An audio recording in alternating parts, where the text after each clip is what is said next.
What's up, guys? Earl at Mobil Kennels, back at you with another one. Apologies, it's been more than a few days that I haven't done an episode. Sometimes life happens, right? And you got to deal with it. So I apologize. I do enjoy doing these videos and providing value for everyone in the industry. Our viewers, our supporters, everyone. Want to say thank you again. Super big thank you. Super thrilled, super humbled by all the support, guys. All you guys that reach out to me, really appreciate it, right? If you're new to the channel, guys, have a seat, kick back, enjoy this one. And, we have a handshake agreement here at Mobil Kennels channel. We'll dap on it, shake on it, whatever you like, right?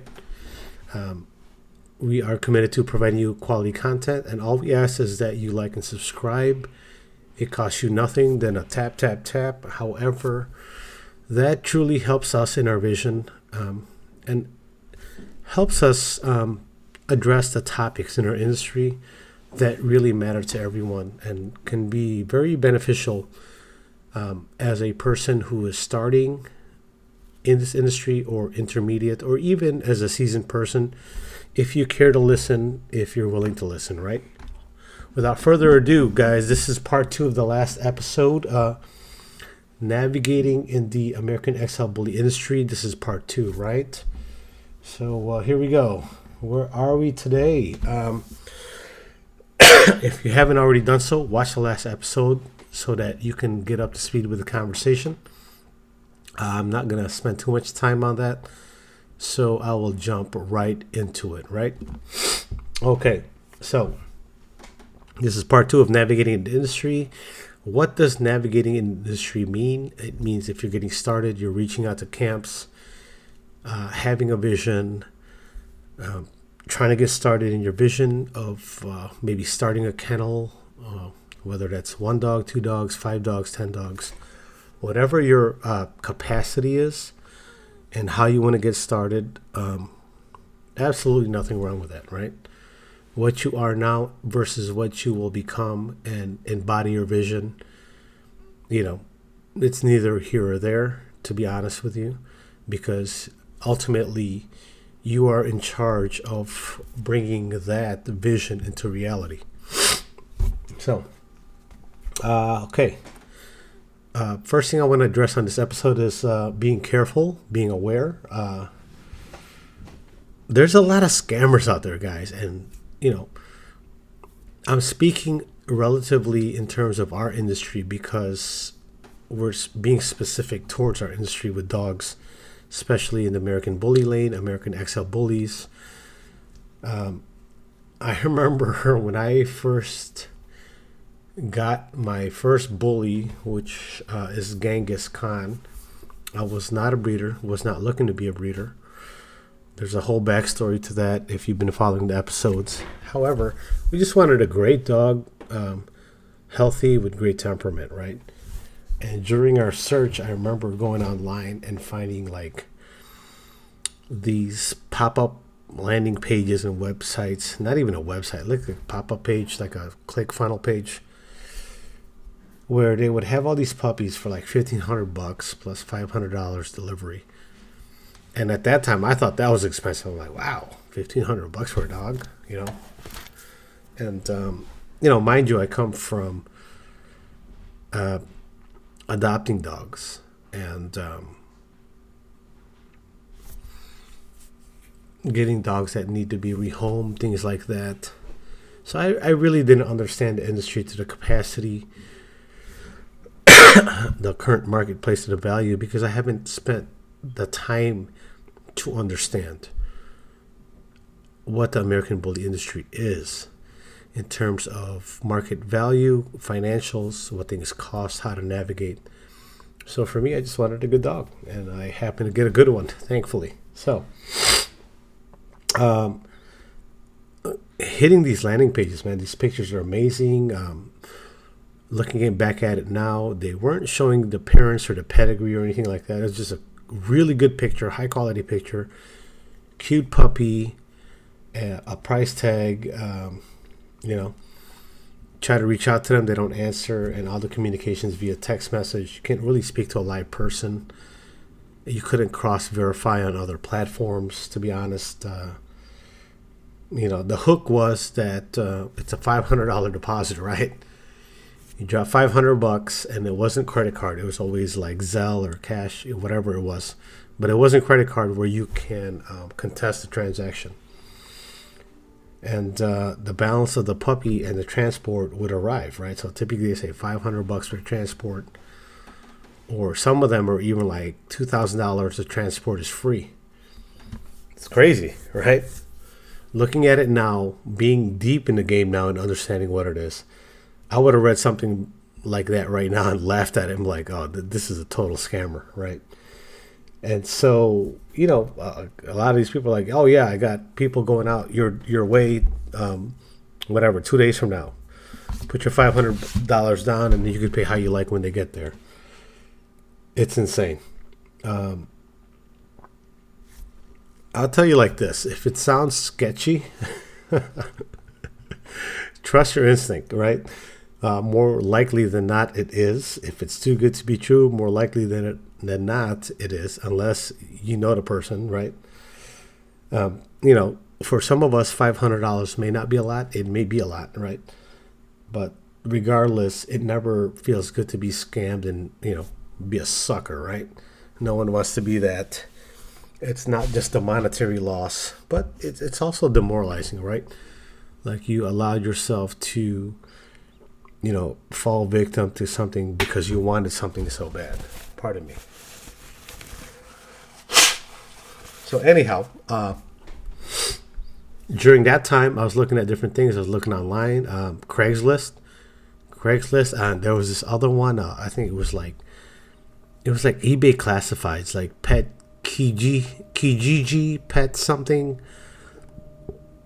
But they had a lot of dogs on there, and some of them were legitimate people that respond to you. Others were, you know, exactly what I explained, you know. You like the dog, pick your dog, or put the deposit down, Zelle me, all that. Once we get your deposit, we can move forward with the transaction. And there wasn't really no way to verify. And thank God for technology today. Technology today, if you use it correctly, will allow you to cross-verify a seller on different platforms, you know, find reviews, all these things, simply by going on Google, you know, or a search engine. Social media is a big one, you know. So it's very, you know, technology can be used in a good way and a bad way. And I would say that 2024 right now, they're still scammers. However, the way things operate now, it makes it really hard for somebody who's not legitimate to scam somebody unless that person is just not doing their due diligence. So, and that's what I'm about. It's sharing the knowledge, being diligent, right? Making sure that if we're going to purchase goods or services, that those goods and services are delivered to the expectation that they were set with, right? And that's why I do these episodes. To me, it's very important, right? So, like with Craigslist, right? Prior to breeding, I purchased dogs off Craigslist before. I have. You know, if you're just looking for a good pet, you know, good pet home, not necessarily, you know, want to spend thousands of dollars. Craigslist is a good source, to be honest with you. Like Craigslist, you go to community tab, you go to pets, and type in the kind of dog you like, and you're going to get something within your state or close to your state. And some of these people are legitimate, right? Man, there's a lot of people who on Craigslist, and this is kind of like what, you know, it's one of my things that irk me is the whole, you know, nothing here is for sale, right? Just like Facebook groups when you know everything is for sale, first of all. Instagram, you know, we have to, as a person creating that page, say nothing here is for sale, but the reality is you're selling. just like Facebook or any other platform. Everybody is selling to you. Why do you think those ads pop up when you're scrolling, right? Or when you're looking at stories or posts or reels? There's always ads. Because it's all for sale. And I just, the ethical part of me as a person who understands what it is as a business person, it's cringy to me. That we try to play the social justice warrior type when the reality is it's all for sale. And I'm a truth person, right? Let's get to let's cut to the chase, cut the BS, and let's talk about what it is, right? So Craigslist is the whole rehoming fee tag, right? Quote unquote. Rehoming fee means you can get that pup, that dog, that adult or semi-adult, whatever it is, for a price. Because if you're truly just rehoming the dog, there wouldn't necessarily be a price. You would vet the person getting the puppy, have a contract stating that this dog has to be immunized, the medicals and all that stuff, and be fed properly, and be able to withdraw or take back the animal if it is not cared for diligently. However, we all know that doesn't happen, right? So selling puppies on Craigslist is frowned upon. A lot of people act like social justice warriors on there and flag posts, right, of people who are selling puppies or dogs or cats or kittens or rabbits or anything else. When the reality is Craigslist as an entity online, right? What's on Craigslist? What can you buy there? You can buy anything used. You can hire someone. You could do job postings. There's social groups, and a lot of things that are kind of sketchy, right? But there's always an exchange, right? Ultimately, this is what I'm saying, that Craigslist was an online platform that was an exchange of goods and services, right, for a monetary value. And so that's the thing to me where it's kind of like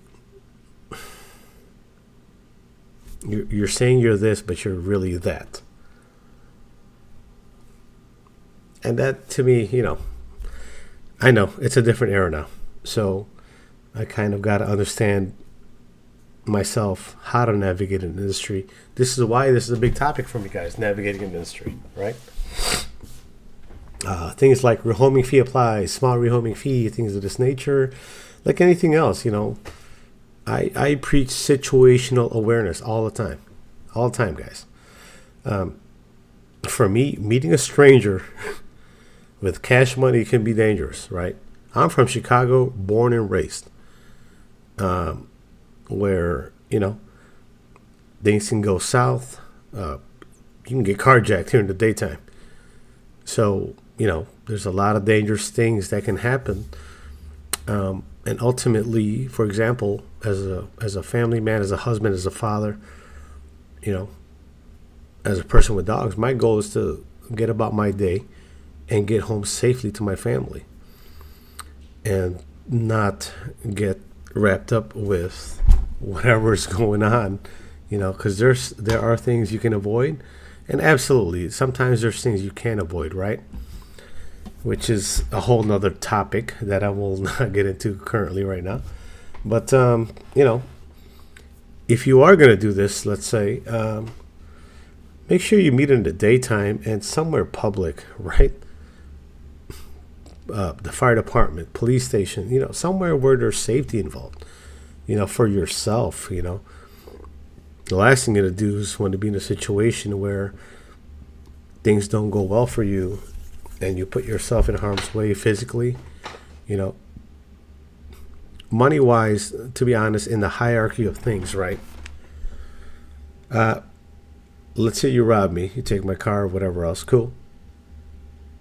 I have insurance. Take it. I could Uber home. if I have my phone. And you'd be a fool to steal a phone nowadays anyway, because it's tracked and everything else.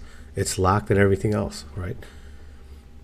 So the thing is about safety and being careful, guys. You know, it only takes for something to go bad one time, and that could be a forever regret. It can leave you really in a bad place. And I've been robbed before in broad daylight. Which is, you know, it's neither here or there. It's just, hey, I'm still here, so it's whatever, right? No big deal. But if I can, you know, use the platform to help people to avoid, you know, situations where it can be critical to you or your health or your safety, that's a very important point for me to drive home, right? So number one, always trust your instincts. If it doesn't feel right, always err on the side of caution. If the person is not forthright or not willing to accommodate safety measures that you have in place, I would say don't do it, right? Don't be so drawn with a picture of this, you know, for our industry, dog or puppy, that you would compromise yourself and your safety because this dog looks amazing, and really it might not even be what it is. So that's my tip on that one. I'll touch on breeders, guys. This is a broad topic, and I'm gonna touch on it. So let's go down this thing. Oh, there are many levels of breeders, guys. You have your, you know, in my opinion, you can get a solid dog from a small breeder, medium-sized breeder, or a big camp, right? They call a big camp, and a more established kennel, you know, all the bells and whistles and all that stuff. Where do we start? You know, it's, for me, what's more important is the character of the person that you are dealing with, to be honest with you. There are ethical and unethical people in every level, right? Whether that's a startup guy or a small guy, medium guy, big guy.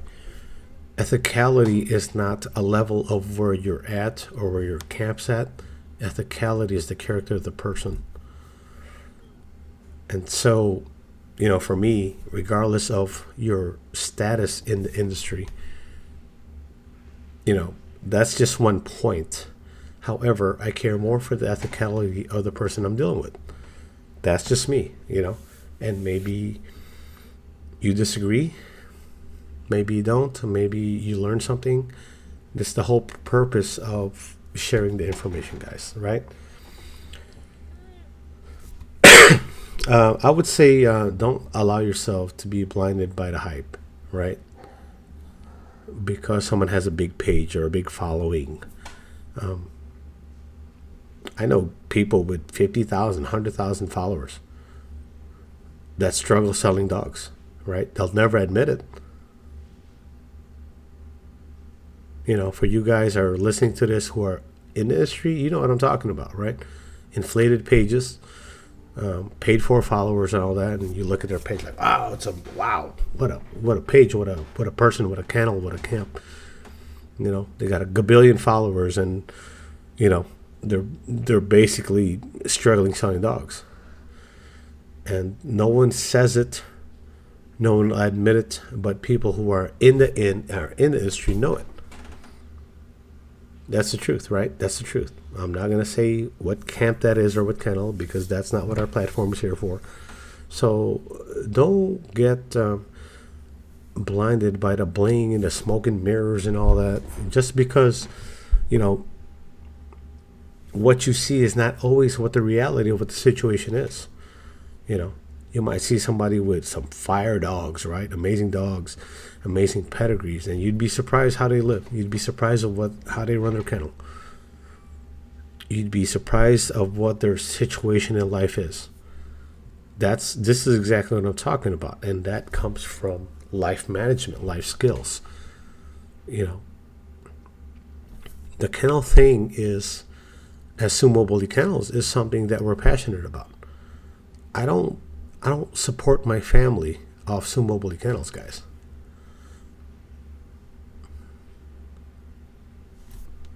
My retirement, my life, my finances, how we eat, what we do, how we live our life, how we vacation is not supported by Sumo Bully Kennels.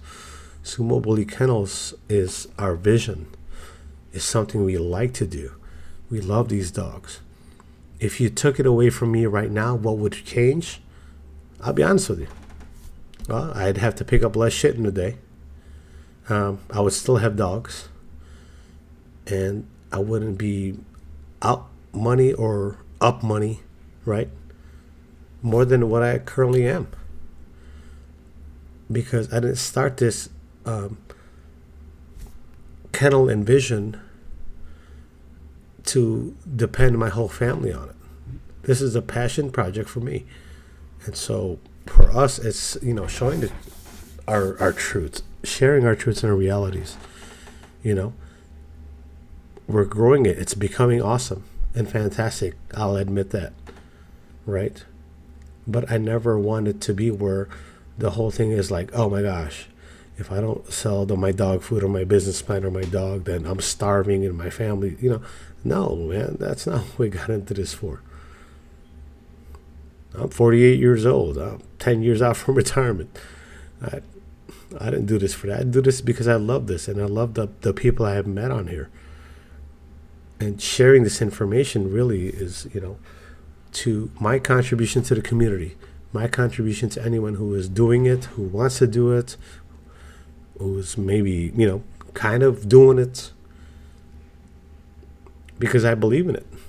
I love to see people win. I love to see amazing dogs. I share a little love out there, guys. So, I just wanted to clarify that, right? Because when I asked you guys to like and subscribe, here, I'll share this with you. What does YouTube pay me for these videos, right? Am I monetized? Yes, I am. What do they pay me? Sometimes $80, sometimes $100 a month.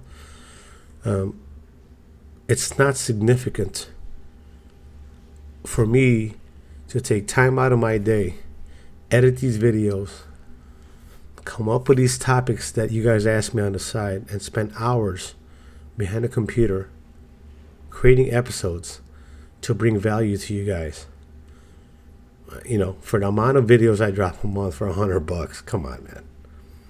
I could deliver pizzas and make more than that, to be honest. And so, really, when I ask you guys to like and subscribe, it's a courtesy. It really is. It's a courtesy showing me that you guys appreciate what I do, that you like the content, that the content helps you. That's how I know. That's my meter of writing episodes and covering episodes that really mean something in our industry. Just like the dogs, this YouTube channel doesn't feed my family, doesn't pay my mortgage, doesn't, keep the lights on. This for me is a passion. And so I want to be very clear about that. And if I was making $1 million a month on this, I would absolutely tell you. Because I'm that guy. So anyhow, back to the episode, guys. Again, the character of the person you're dealing with is more important than anything else. There are ethical people out here and unethical people out here. On every level, whether they're here, or here, small, medium, or big, it's same difference, because ethicality is not a level, it's a mindset, right? An authentic person will treat you with common respect, no matter where the level of their kennel is. They're going to be who they are always, and I respect authenticity. I really do. Because the measure of a person shouldn't be status and monetary, right? Whether I show up to your house like this, or I put on a suit, or I put on a gold chain, I should be treated the same way either way.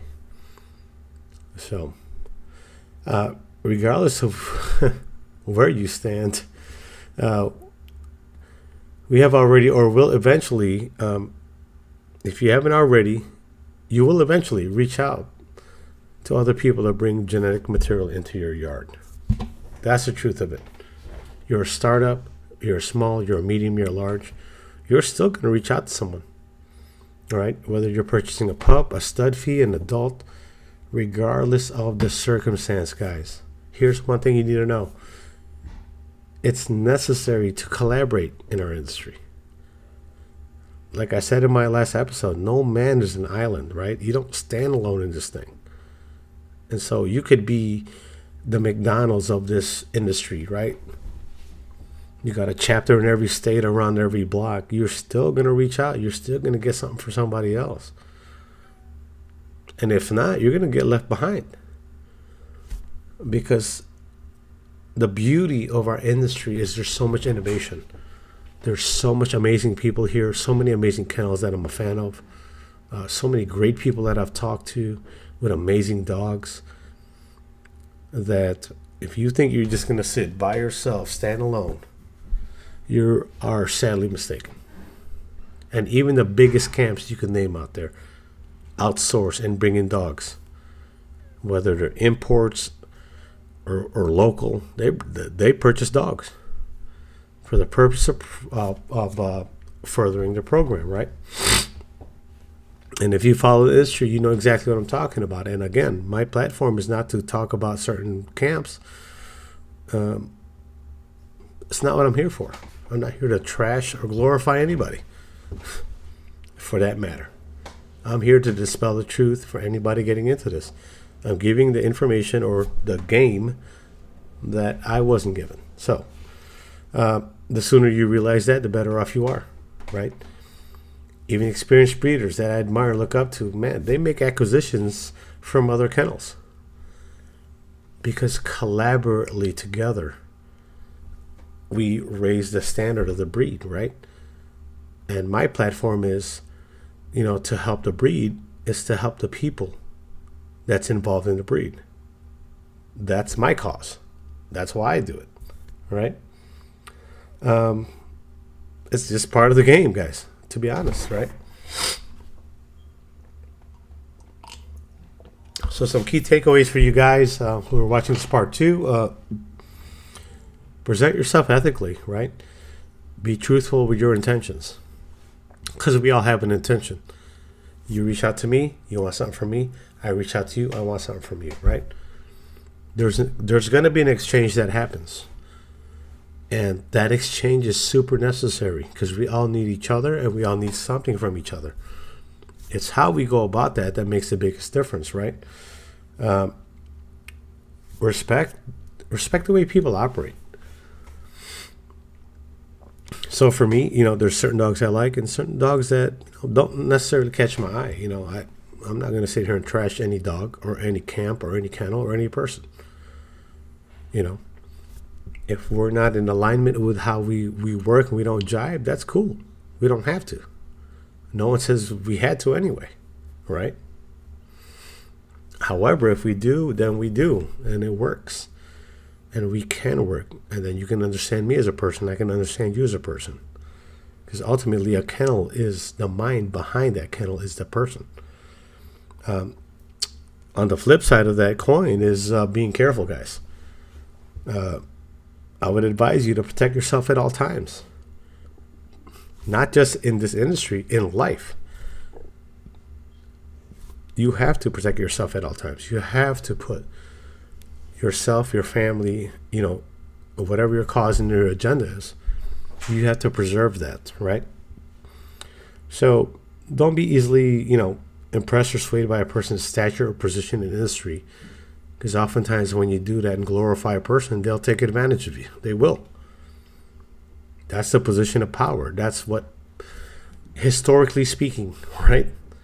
That's what a person in a position of power does. And I'm a history buff. I love history, guys. So, for me, the moves you make have to benefit your cause, right? And those moves you make involve reaching out to other people, collaborating with people, which is necessary, like I said. But you have to serve yourself first and not anybody else, right? So, in which case we would have to find a middle ground, right? Finding someone to work with that has the material you like, while not compromising your position is key.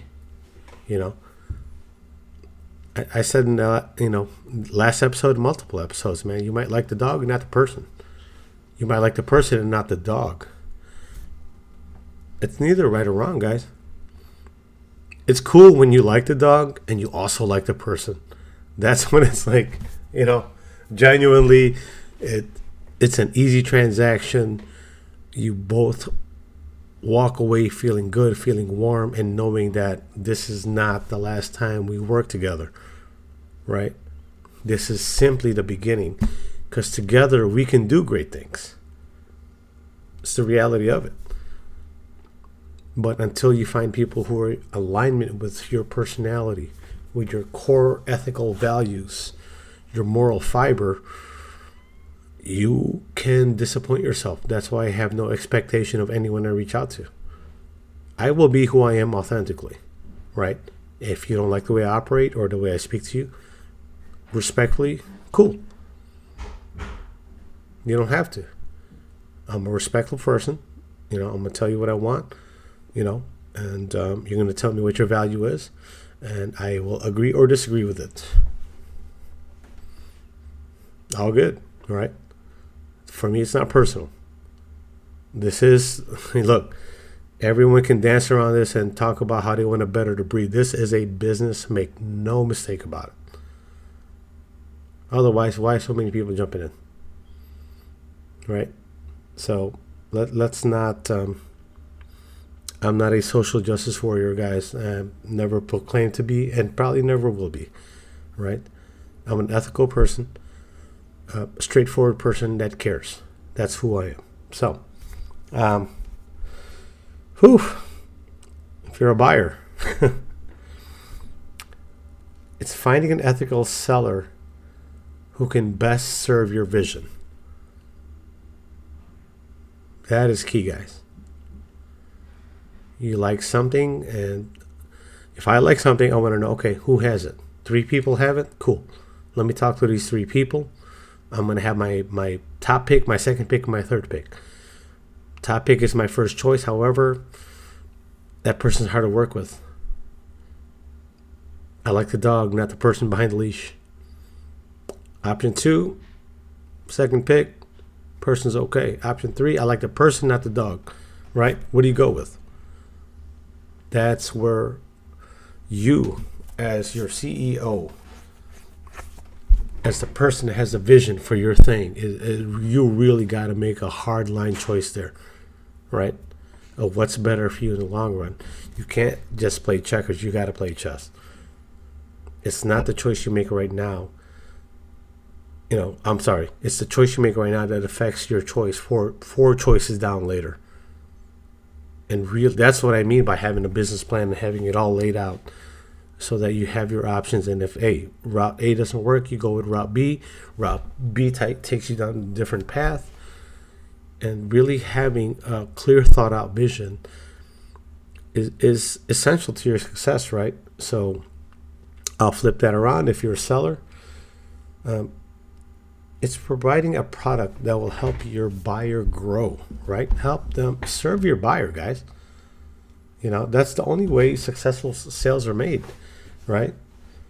As a seller, not serving a customer to best meet their needs will get you one sale, right? I have a vision. You get over, whatever. That's it. We're done right there. That's the end of the road for us. You burnt bridges, right? Bridges are built for a reason. And when you burn them, you make an island for yourself that no one wants to go to. Serving your customer will help them win and will bring you continual loyal business, to be honest. It's and I know this from experience. In this industry, and running my own business for the last 14 years. I've been an entrepreneur since 15 years old.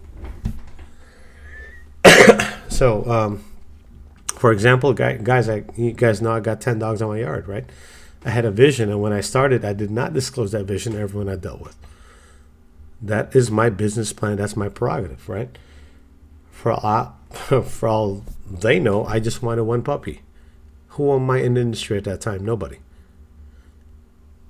I'm just a dude wanted a puppy, right? Cool. The reality is I had the bloodlines, pedigrees, and phenotypes drafted up as the anchor points in my yard that I wanted. I had my business plan drawn up, budgets lined up, the whole nine. I knew what I was going to do. I knew how many dogs I wanted to get, start with or cut down to, all that stuff. I have all those contingencies in place, right? So some people treated me well, to be honest, and while others tried to get over on me and didn't treat me so well, which it's neither here or there. It's what you got to expect. As a buyer, you got to expect that. No one's, don't expect to get the red carpet rolled out for you. If you do, you'll be sadly disappointed, right? Always operate with your agenda. You have an agenda, serve your purpose at all times. And if that aligns with a good person, an ethical person, man, that's great. If not, don't be hurt about it and don't let it affect your mood. It's just part of the process of what you got to do.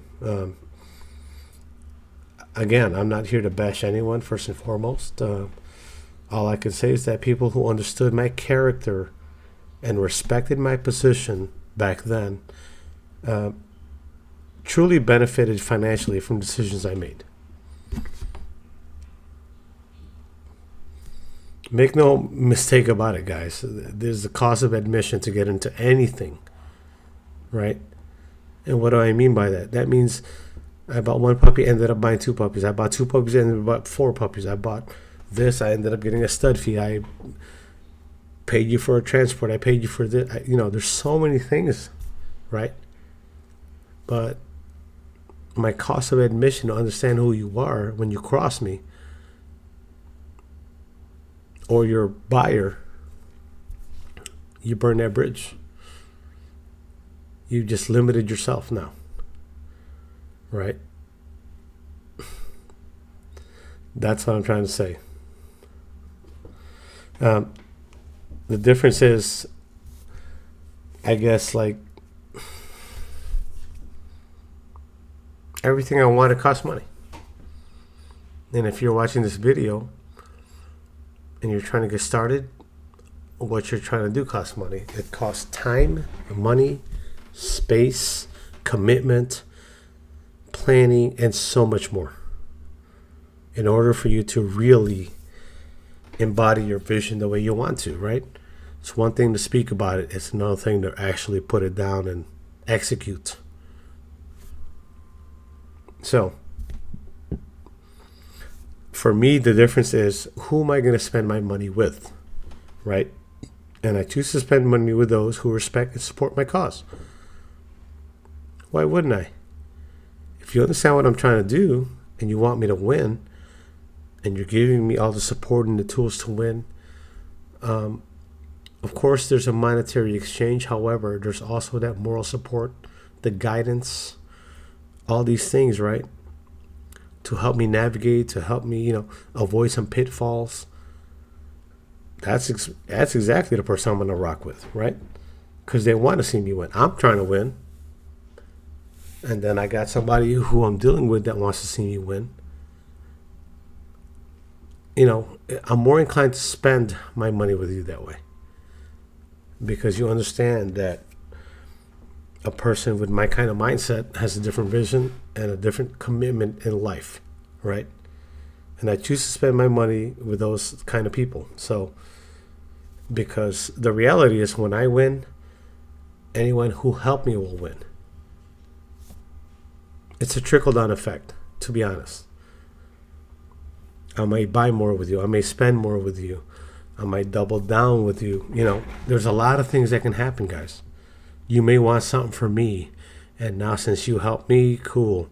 I'm gonna show you some leeway. I'm gonna show you some favor that I would not show somebody else who I don't know or didn't give me the same kind of support, right? And that's just us as people, guys. Learning how to deal with that. Like I said, you'll always have to go outside your yard for one reason or another, guys. Whether it's now, 2 years from now, 3 years from now, 5 years from now, no one stands alone in this thing, right? So for me, there is a moral to the story.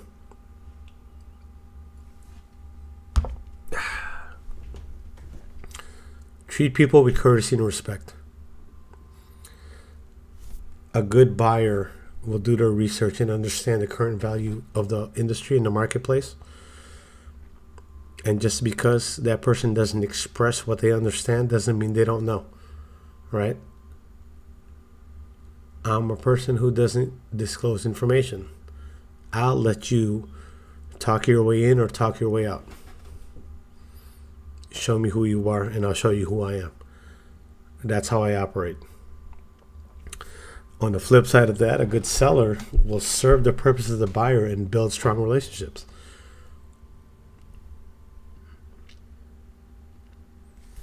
Because if you get something from me, a tool, let's say, and you can go out there and make money with that tool and win, then I served you as a seller. And guess what? You would come back to me. As a buyer or a seller, you should conduct yourself this way, to be honest, while protecting the interests of your own cause. You got to take care of yourself first, but you got to take care of everyone that is involved with you, right? Because no man is an island, right? For me, the magic happens when two like-minded people align, and then a beautiful business relationship begins, and then a friendship occurs. Not always the case. Don't expect it. But when it does, know it and be like, wow, this is pretty cool, right? As a seller, shoot, I might take a few dollars less. As a buyer, I may be inclined to spend more with you. If I favor you, if I understand you have my best interest in mind and you've been rocking with me, I'm going to rock with you. Because I understand that you want to see me win and I want to see you win too. The law of reciprocity is that defined, or often called karma, right? In our industry, they call that karma, right? Or in life, they say what comes around goes around. For me, I believe in the law of reciprocity. The energy you give out is the energy you will receive. The respect you give is the respect you receive. The love you give is the love you receive. And so that's why I always start all our episodes with a thank you. Because I gave the love and you guys gave it back to me. Understanding who I am as a person, that's why. I say thank you first. I ask of something. But I don't ask that something without giving something in return. And that something in return is the value that you get from these episodes. So, kind of elaborating more of how I am and who I am. For example, check this out, right? When people do work out in my house or for me or a waiter or whatever, go to a restaurant, I don't tip people after the service. I go to a bar, right? Let's say it's my friend's birthday and we're at a bar or whatever. I go there. I know how long I'm going to be there. I know what I'm going to spend. And typically I tip people before service occurs. So if I'm at a bar and I'm there for an hour and I'm going to drink, let's say, 3 drinks or whatever, I tip you before. I'm going to give you your tip and then I'm going to order. I know it sounds crazy, right? So let me explain.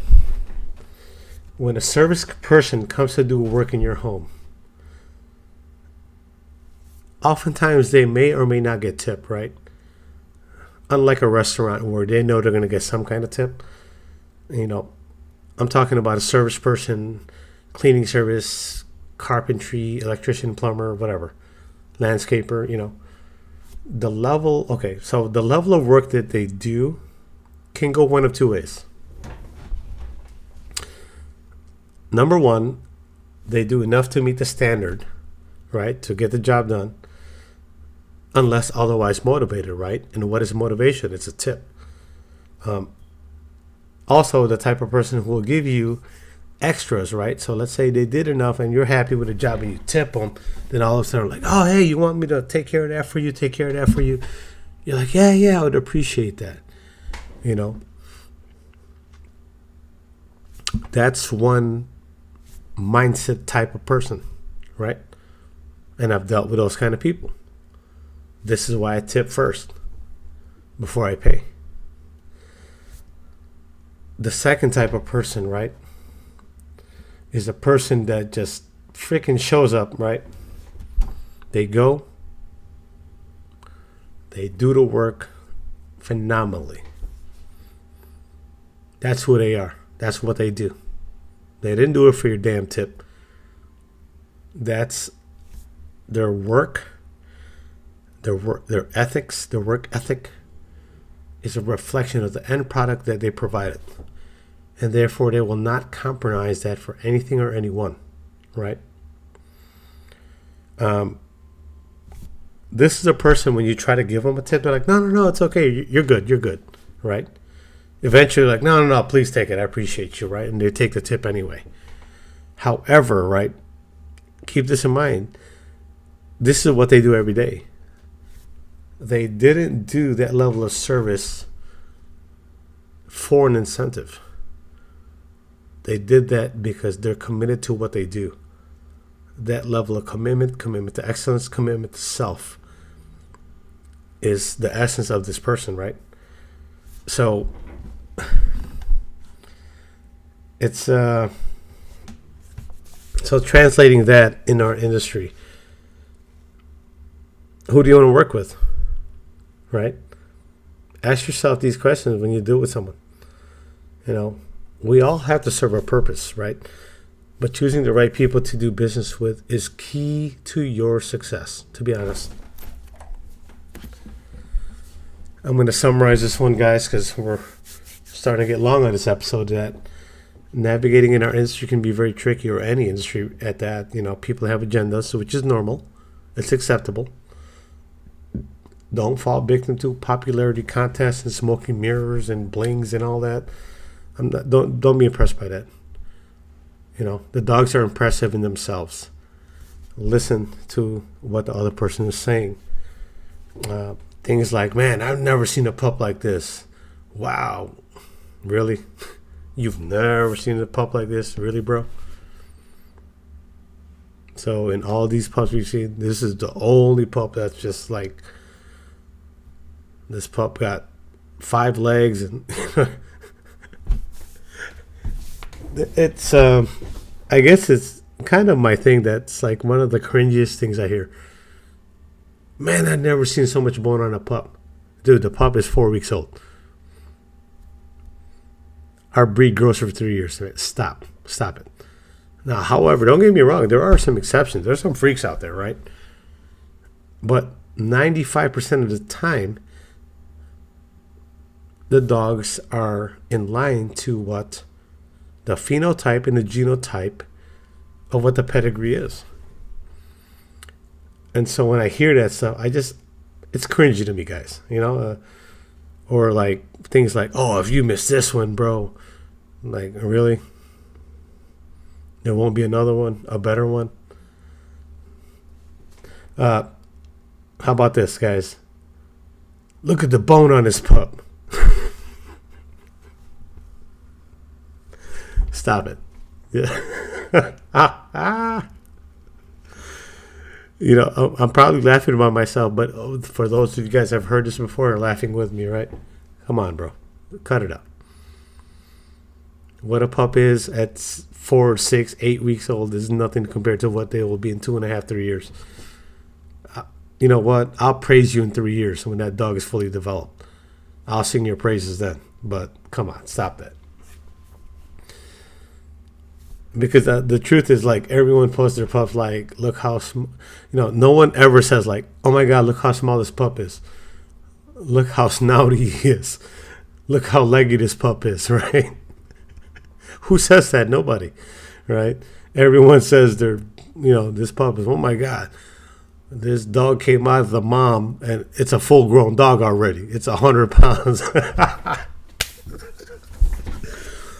It's like, this dog came out the mom and 2 weeks later it's 100 pounds. This thing is 5 times Godzilla on his dad's side and whatever. 50 times, I don't know, King Kong on the mom's side. I was like, come on, man. I'm making light of the situation, guys, and I'm trying to, kind of add comedy to this episode. But, guys, please realize weak game when you hear it. It's really a weak selling position. Don't be, fooled by that. They put a cute collar on a dog, a bling collar on it. Man, don't be fooled by that. Understand what you're getting into, guys. Walk into a Dodge dealership, right? Wear ordinary clothes. And a salesperson will approach you. And they'll ask you what you're looking for and what your budget is. Do you have financing, right? Are you going to finance? Do you have... Oh, okay, cool. You're going to finance? Cool. Do you already have financing in place? And you say yes or no, whatever the case may be. What kind of down payment you have, right? That's what they ask you. And I challenge you to do this, guys. Check it out. Try it. Now, walk into... I'm just going to pick an off-brand... Walk into a Porsche dealership. Dressed the same way. They're going to ask you different questions. They're going to ask you, what are you looking for, right? They're going to ask you if you had financing. They're not going to ask you what your budget is. They're going to ask you what you're looking for. What's your ride? What suits you? What suits your lifestyle? Different series of questions, right? And if you don't believe me, try it. Go to a Chevy, a Dodge, Ford, whatever. Regular car dealership, and then go to luxury car dealership. And you'll see the level of questions and treatment are different. This is what I'm trying to share in navigating our industry. Knowing your position, knowing how you should be treated. And,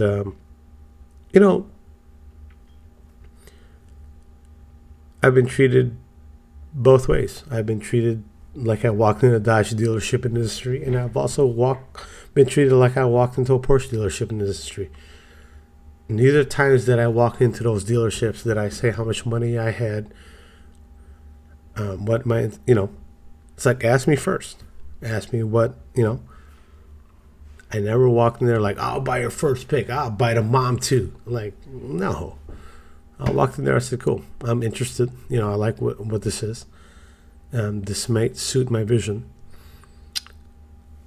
I asked the right questions. Some people asked me the right questions. Some people didn't. Some people treated me with bias. Some people didn't. Which is, it's not good or bad. I'm just sharing the experience. It is what it is, right? And so I share that so that you don't feel hurt or insulted by however you may be received wherever you go. Don't take it personal, guys. This is how things work. And I just want to be honest about it, right? So, I've done, and speaking of Dodge and Porsche, I've done work in my marketplace for both of those people. And a lot more of those people. To be honest with you, again, I'm a business owner. I work for a lot of commercial, I've done work for Ritz-Carlton. I continue to do so. I work for Waldorf Astoria, residences and hotels. And I've worked in my industry here in Chicago. I've worked for the top of the line people to regular people. And guess what? I treat them all the same way. I provide value for a fair market price. I don't treat people by the zip code they live in or what car they drive. I treat people as people. Bottom line. And that, for me has been a key point to my success. It's just being a real person, humble, and serving, right? So, with that said, guys, I'm going to wrap this one because it went longer than I wanted to. I could have gone into it more. If you guys like this episode and comment, I'll continue on this one because there's a lot more to cover. But again, I don't want to bore you to death. It's already almost an hour into this episode. So I'd like to close out by saying thank you guys for watching.